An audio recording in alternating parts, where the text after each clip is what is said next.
Hello, I'm Sniper Dave from Tennessee. I'd like to talk to you a little bit today about air gun power plants. What gives our air guns air? You guys know me, know that I love anything that shoots. I love rifles, shotguns, handguns, muzzleloaders. If it shoots, I love it. But the older I get, the more I realize how much fun air guns are. I'm right now enjoying my air guns more than I am any guns that I have. And today's modern air guns are absolutely incredible. The accuracy, the consistency, and the amount of fun that you can have for the amount of money that it will cost you, air guns can't be beat. Now what I want to talk to you today about is air gun power plants. What gives our air guns their power? There's 4 different kinds. There's spring powered, there's the pump, there's CO2, and there's PCP. I want to explain the 4 types. The first type we talk about is the spring-powered air guns. There's a big spring inside these guns. Usually they're single cock. It takes a lot of pressure, sometimes 30, 35, 40 pounds of pressure to cock these guns. I don't have one on hand to show you. They're man-sized guns. You got to be a man to cock it. And when you fire that spring-powered air gun, there's a recoil. People say recoil from an air gun, yes, because that big spring that you compressed is going to have a recoil. When you pull that trigger and it releases that spring lunges forward, compressing the air in the chamber, and then it bounces back. So you have a reverse recoil. The initial recoil is a rearward recoil, like a regular recoil, and then there'll be an even harder forward recoil, and this can wreak havoc on a scope. You can have a scope that is designed for a high-powered rifle. You can have a high-dollar scope made to withstand the recoil of a 300 Win mag, for instance. You put it on a spring-powered air gun, about 100 shots. You look in there and you'll see your crosshairs land in the bottom of the scope.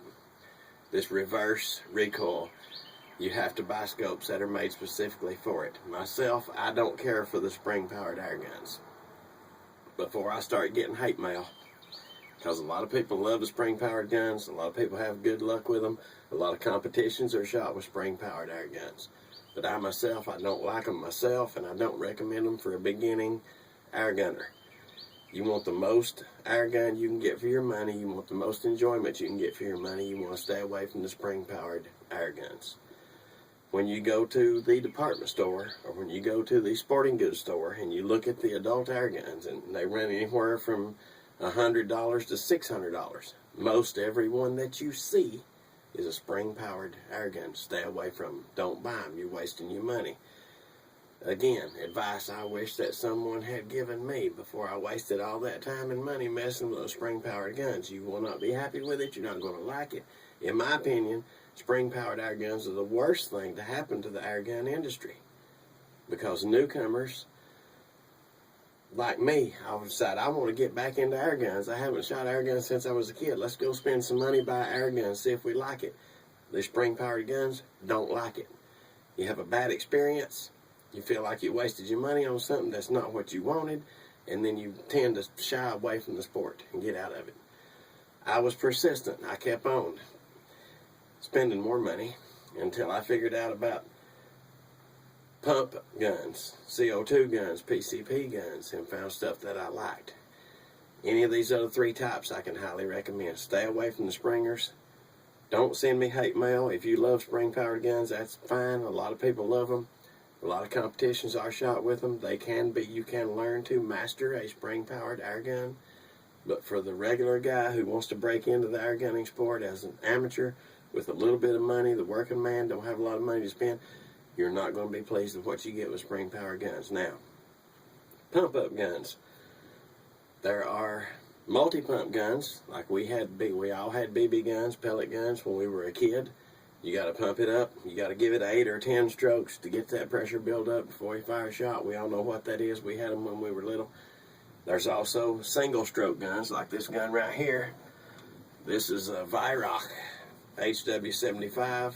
This is a single-stroke pneumatic versus a multi-pump pneumatic. It only takes 1 stroke to cock this thing. So we put a pellet in here. I'll show you. Got a pellet in there, and it's only going to take one stroke to get what we're going to get out of this thing. And it's not really powerful, but it is very, very accurate. And I'll shoot this a little bit more when I get seated, but it's not real powerful, but it is very, very accurate. It has an awesome trigger pull. This is a single pump pneumatic. And you may also have a multi-pump pneumatic like we had when we were kids. Okay, that's the pumps. Now you have CO2 guns. This is a custom Crossman 2240, which is a CO2 gun. You unscrew this cap and you insert a CO2 cartridge like this. Everybody knows what a 12-gram CO2 cartridge is. I got two of them together here, the rubber band I keep handy, but put the CO2 cartridge in there. This is a bolt-action single-shot pistol, and it's powered by CO2. Now, these guns are very accurate, a lot of fun to shoot, economical. Biggest drawback to these guns is cold weather. The CO2 guns don't do well in the cold. If you've ever shot one, they get cold. Even in the summertime, it's hot out here like it is right now. You shoot 20, 30 rounds through this thing and it's chilling. The transfer of that CO2 gas makes this gun turn chilly on you, just like a refrigerant does. If it's, they say 70 degrees or better to shoot these guns, I say you can shoot them at 60 degrees or better. But if it's 30, 40, 50 degrees outside, you're not going to do no good with CO2 guns. It's too cold for them. So they work great in the summertime. They're a lot of fun. They're economical. They're very accurate. They won't do good in the cold weather. Now, PCP is the final type of gun. This here is the Benjamin Marauder. PCP, it has the air tank under the barrel. You see a lot of different designs. A lot of them are European made in England, made in Sweden. They're made in Korea, a lot of different types. A lot of countries where gun control has been prevalent for many, many years. Air guns have evolved into some fantastic guns. And we don't have that in the U.S. We don't have the gun control like they do over there. So air guns have not evolved here like they have there. Now this gun here charges to a high pressure. This one can charge up to 3,000 psi. This one is adjusted factory set at 2,500 psi. I messed with the adjustments quite a bit, but I think it's best where they had it set 2,500 psi. Where do I get that much pressure, you say? Well, there's a hand pump that you can get to pump this thing up, and it is a little bit physical challenging, not too bad, but the easiest way to charge the PCP guns is from a scuba tank. So I have a scuba tank just out of sight of the camera. You can't see it there, but take that scuba tank to the dive shop and get it filled. You can bring it home, fill this thing up 25 times. You can fill this tank, maybe more, off that scuba tank before you have to take it back, pay a couple bucks, have it filled again. This is the best way to get your air in a PCP. Now, PCP guns are more expensive, but they have awesome accuracy. They have awesome triggers, repeat shot capability. This one's 22 caliber, has a 10-shot rotary magazine. It charges, like I said, 2,500 psi, and I get 30 shots per fill. So my 10-shot mag will fill 3 times on one fill. So this is great for squirrel hunting. It's just like shooting a 22 rifle. It is a 22 rifle. It's just air powered. So you all know my 60-yard still going out there. I'll try to hit it. So this thing is quiet, has a built-in suppressor, shroud we call it, even though it has baffles. It is very, very accurate, has a very sweet trigger. PCP guns are awesome. When you get into it that deep, you want to spend that kind of money. Now, right off the bat, you're not going to jump into the sport and spend that kind of money. You're going to go with a CO2 or a multi-pump or a single pump. Stay away from the springers, I'm telling you. I tried 4 or 5 different spring guns before I decided how much I did not like them.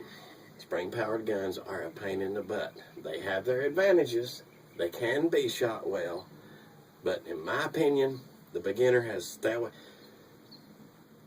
Worst thing ever happened to the air gunning sports. Everybody said, well, I'm gonna go to the shop and I'm gonna buy me a air gun and I'm really gonna enjoy it. And they get that Springer home and they find out how finicky it is to shoot that thing, how much it recoils, how much it vibrates. They don't like it. they shy away. Take my advice. Get on the internet and buy your air guns. Do not go to the store locally, department stores, sporting goods stores. Stay away from there.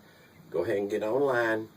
Search out air guns. You will find a lot of places that will sell you high quality air guns for really, really reasonable prices. Stick with the pump ups or the CO2s, or if you got the money, the PCPs, you'll be a lot happier. Now, I'm going to come around that side and I'm going to demonstrate just how accurate these guns can be.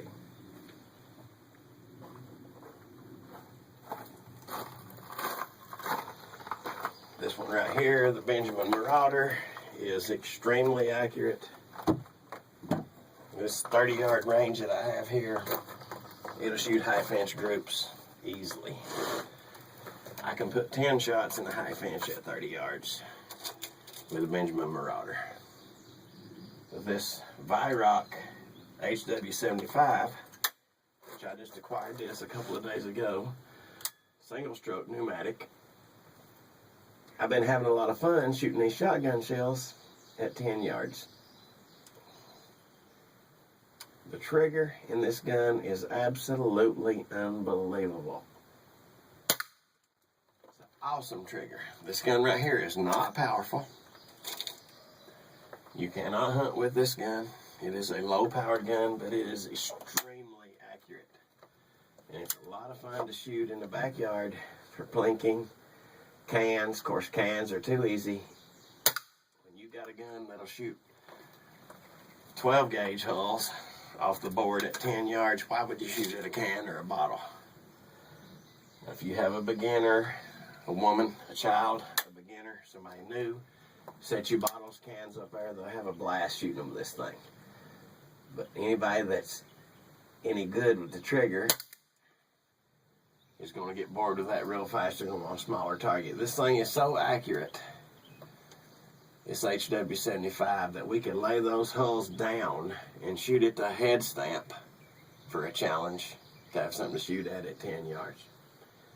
So, this is my opinion of air guns. Don't give me a hard time, it's just my opinion.